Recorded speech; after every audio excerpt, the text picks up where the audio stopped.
दोस्तों, मैं आज समराइज करूंगी the richest man in Babylon किताब को, जिसमें एक कहानी है अरकत नाम के एक आदमी की, जो बेबीलोन का सबसे अमीर आदमी था।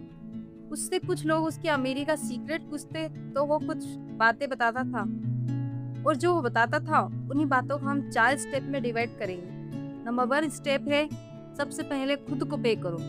जो भी पैसे आप कमा रहे हो, हर महीने उसमें से 10% अपने आप को पे करो।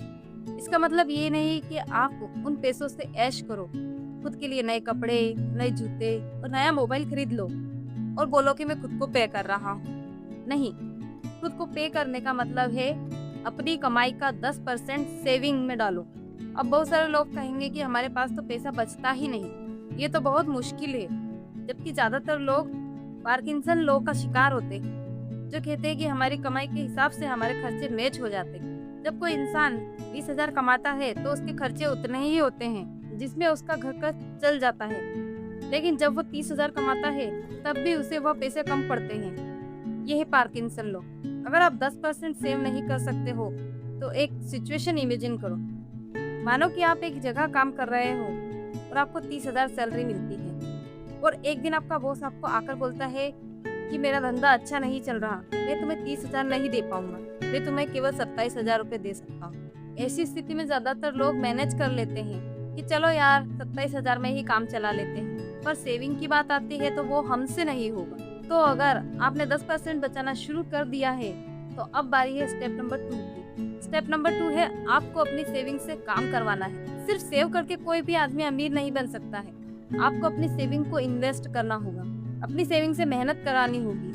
रॉबर्ट कियोसाकी ने रिच डैड पुअर डैड किताब में बताया है कि अमीर लोग पैसों के लिए काम नहीं करते, पैसा उनके लिए काम करता है। मतलब कि उनका पैसा उनके लिए और पैसे कमा कर देता है।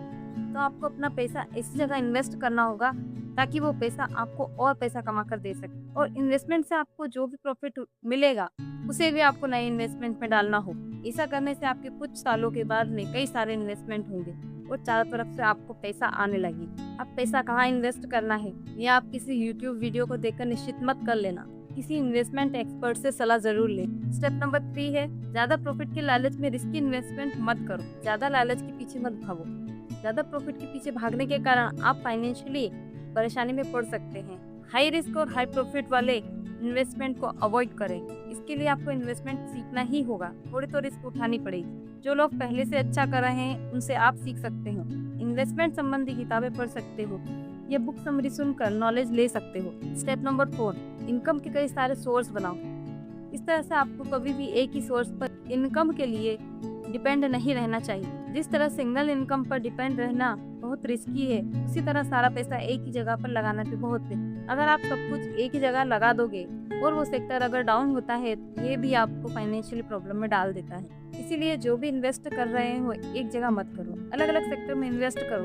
इससे होगा ये कि अगर एक सेक्टर क्रैश भी होता है तो आपको ज्यादा फर्क नहीं पड़ेगा। इसलिए इन्वेस्टमेंट के कई तरीके हैं, stock, bond, real estate, business.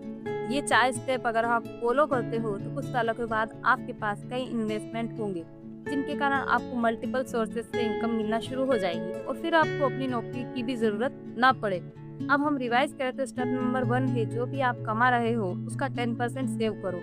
Step number 2 है, उस सेविंग को आराम मत करने दो, उसे काम पर लगाओ, उसे इन्वेस्ट करो। स्टेप नंबर 3 है, ज्यादा प्रॉफिट के लालच में ज्यादा रिस्क इन्वेस्टमेंट मत करो।